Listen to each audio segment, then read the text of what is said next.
आईचं प्रेम हिरावून घेतलं, मातृ प्रेमापासून फुरका झाला हा भारतरत्न. परंतु नियतीपुढे कोणाचं काय चालणार?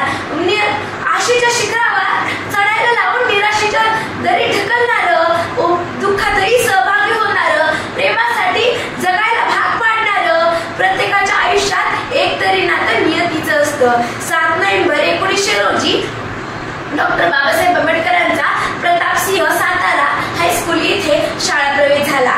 म्हणून हा दिवस आपण राष्ट्रीय विद्यार्थी दिन म्हणून साजरा करतो. म्हणून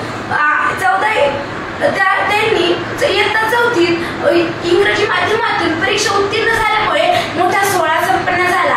दादा केळुसकर लिखित बुद्ध की जीवनी हे पुस्तक त्यांच्या विद्यार्थी जीवनाला प्रभावित करून गेले. म्हणूनच बाबासाहेबांना समजून घेताना आपल्या लक्षात आले पाहिजे की त्यांनी सलिली पैजेसे एक होऊन विणले असे, सलिली पैजेसे एक होऊन विणले असे, परी निवडून राजहंसे वेगळे किजे हा ज्ञानदेवांचा सिद्धांत आत्मसात करून त्यांनी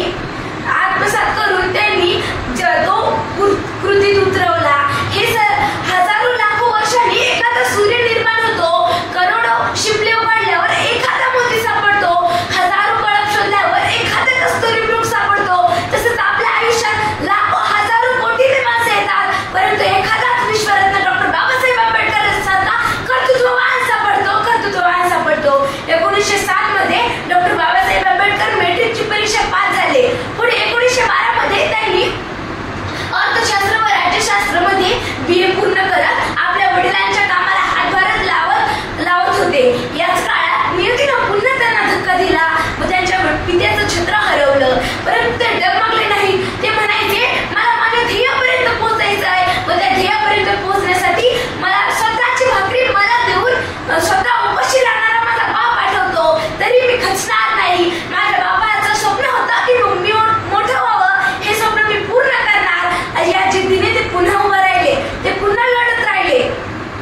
वयाच्या